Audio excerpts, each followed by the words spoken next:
Bonjour à toutes et à tous les amis, je reviens vous saluer aujourd'hui, c'est Gilles Mansillon, je suis artiste et spiritualiste, je vous remercie de penser à vous abonner si vous êtes nouveau sur la chaîne, je vous remercie pour votre soutien, vos dons, vos partages, vos commentaires, et je viens pour discuter de la voie spirituelle, hein. Tout ce qu'on en recherche, nous recherche aussi. Il faut comprendre que cela dit, on doit passer de l'étape de recherche à l'état de pouvoir partager de ce que l'on recherche, on le trouve assez rapidement maintenant. Et c'est bien, si on recherche la beauté, on va trouver la beauté. Si on recherche le sombre, l'obscurité, les choses moches, on va les trouver aussi, hein, parce que dans ce champ quantique actuellement, sur Terre, il y a vraiment tout et son opposé. Donc c'est vraiment, je conseille de rechercher les choses qui nous font du bien et de rechercher aussi la satisfaction dans les bonnes choses que l'on fait, hein, et parce que tout le monde, on est tous à la recherche de plus, toujours plus quand même, c'est normal, ça fait partie. Les croyances et les désirs sont les moteurs de notre évolution, et il y a toutes sortes de vagues d'énergie qui vont arriver, qui sont en train d'arriver sur Terre, hein. Donc comprendre que bon, la chambre de la mer, c'est le cœur, l'amour, et puis le troisième œil, c'est l'œil de Ra, le roi, et entre les deux, il y a le Christ, hein, le cœur sacré. Donc on est en train d'organiser tout ça, hein. Le Christ quantique qui unifie le divin masculin et le divin féminin. Parce que l'expérience humaine, c'est une sorte d'équation entre le corps mental, le corps émotionnel, le corps physique et les désirs qui sont le corps astral spirituel. Donc tout ça, on a tous nos éléments énergétiques qui conditionnent cette équation, qui sont très très personnels et très spécifiques. Donc et donc c'est vraiment, on s'apprête à atteindre avec les flashs solaires qui arrivent vraiment une apogée de notre connaissance, où la connaissance deviendra instantanée et complète. Cela dit, ça reste une goutte d'eau dans l'océan de la conscience du Créateur infini, hein. Donc et comprendre aussi, il y a beaucoup de vérités qui nous sont révélées, qui sont que pour nous. Parce qu'il y a des choses qui sont complètement acceptables de manière générale, mais qui ne sont pas acceptables pour nous. Et des choses qui sont acceptables pour nous, que si on partage et qu'on commente là-dessus, le monde va vraiment nous critiquer pour ça. Donc il faut comprendre qu'est-ce que l'âme et Dieu vous révèle sur ce qui est bien pour vous et ce qui ne l'est pas. Cela dit, bon, il y a des choses qui sont très générales. Mais enfin, il y a beaucoup de vérités qu'on reçoit, qui doivent être partagées pour pouvoir en recevoir plus, cette lumière, mais il y a des choses qui sont très privées, personnelles, entre vous et Dieu. Et donc, parce que bon, la mémoire sociale, la mémoire, le complexe de mémoire sociale de l'humanité est encore pas très élevé dans sa conscience. Donc on doit quand même prendre des gants dans la manière dont on présente les choses. Parce qu'on bon, on est en train de reconnecter, on est des enfants de la Terre, des enfants de l'univers, des enfants du soleil, des enfants de Dieu éventuellement. Quand on sera reconnu comme enfant de Dieu, on aura toutes sortes de privilèges à l'intérieur de l'univers. Donc, mais enfin, se reconnaître déjà en tant que tel et comprendre que la plupart des gens ne sont pas prêts pour l'ascension. Il va y avoir plusieurs vagues d'ascension. On a le temps de se préparer. Mais et quand on travaille pour l'ascension, on sert l'ensemble de la galaxie. Pour le moment, on est un peu comme dans des chambres de décontamination de ce programme sombre, des anciens croyances et désirs, une sorte de chambre de purification, un moment, un temps de préparation. Et il y aura ces trois vagues d'ascension, hein, de toute manière, qui continuent à se préparer. La première vague, moi, personnellement, je considère quand même que je fais partie de cette première vague d'ascension. Je suis un peu sur le forefront de la conscience. Et donc, mais il ne faut pas s'inquiéter, parce que cette première vague, elle va assister la deuxième vague, et la deuxième vague va assister la troisième, hein. Donc tout le monde a son propre plan. Il faut pas se juger soi-même ou juger les autres, ceux qui peuvent être plus en avance ou plus en retard, parce qu'on a tous des éléments sur lesquels on est plus en avance que les autres, et des éléments où d'autres personnes sont plus en avance sur nous, hein. Donc c'est vraiment, on ne peut pas se comparer aux autres. Et donc, parce qu'on se déplace vraiment vers un âge de liberté et d'abondance, hein, de bonheur pour tous. Euh, Bien au-delà de ce que l'on peut comprendre ou même de ce qu'on peut croire possible aujourd'hui, hein. Le niveau de liberté que Dieu nous prépare est bien au-delà. Je sais, j'ai des révélations qui arrivent et j'essaie d'en savoir plus. On dit, tu vas voir, attends, tu vas voir. Donc bon, j'attends, on va voir. Donc, mais enfin, pour arriver à cette ascension collective, il faut se débarrasser de toute cette corruption, ces mensonges, ces manipulations, les abus de pouvoir, la violence. Tout ça, ça a besoin d'être expurgé à travers la flamme violette.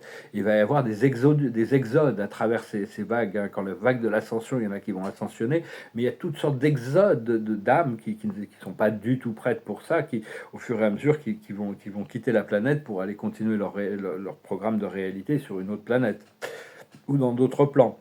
Et parce qu'on vit dans une société où tout est valorisé par rapport à l'extérieur. Tout est basé sur des standards extérieurs plutôt que sur une sagesse intérieure. Donc vraiment, on se déplace vers une société qui sera beaucoup plus spirituelle, où la sagesse sera beaucoup plus reconnue comme une valeur centrale plutôt que la richesse physique. Pour le moment, c'est vraiment ça. Hein. Où on est très beau, les gens vont s'intéresser à nous si on est très beau, si on est très riche ou si on est mort. Sinon, ils n'en ont rien à faire. Hein. C'est vraiment aucune... Ah bon, c'était une sorte d'internet humour internet. Donc il va y avoir un changement de valeur, hein, mais bon, il faut vraiment se déterminer sur ce qui compte pour nous le plus, et sans vouloir critiquer tout le programme de réalité et tous les systèmes de croyances, tous les égrégores qui se développent, hein, parce que bon, c'est... en réalité, c'est l'état des choses qui sont actuelles. Hein. Quand on est à Rome, il faut équilibrer les choses. Enfin, un peu comme les Romains quand même, on n'a pas le choix. Donc, parce qu'il y a ce flash solaire qui va tout accélérer, mais c'est pas quand il va se passer. Hein. C'est qu'est-ce qu'on peut faire pour se préparer.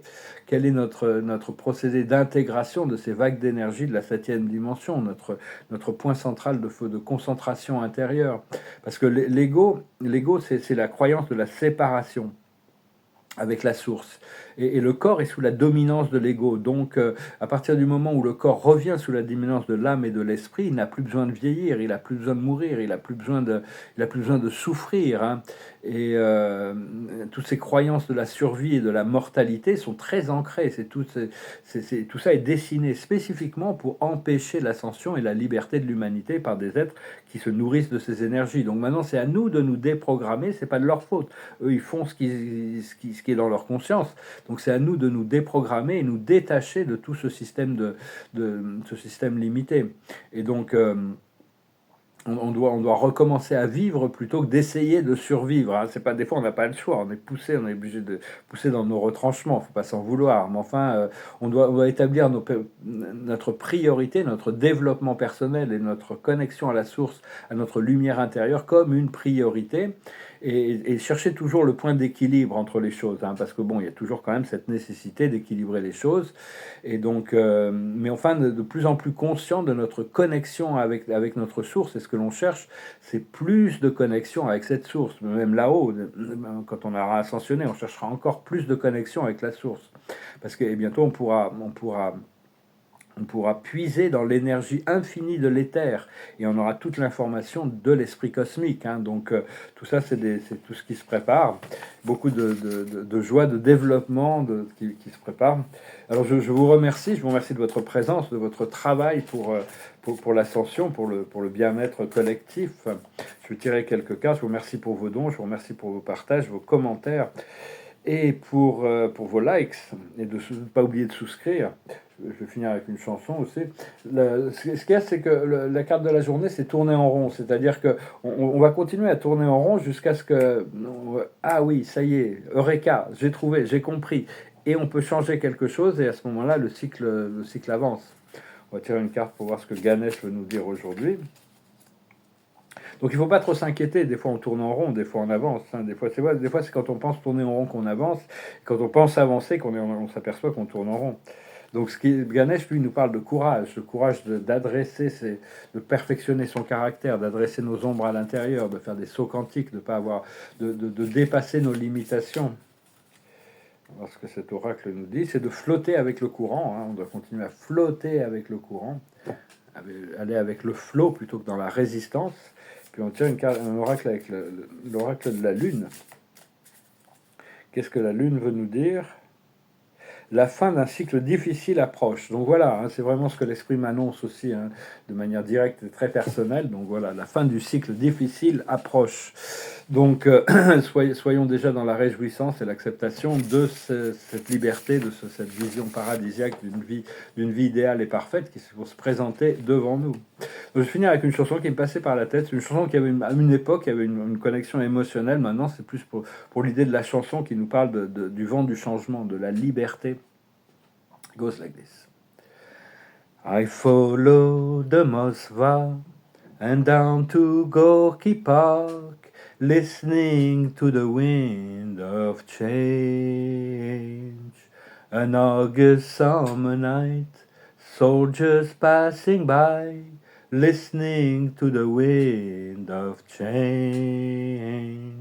The world is closing in, and did you ever think that we could be so close like brothers?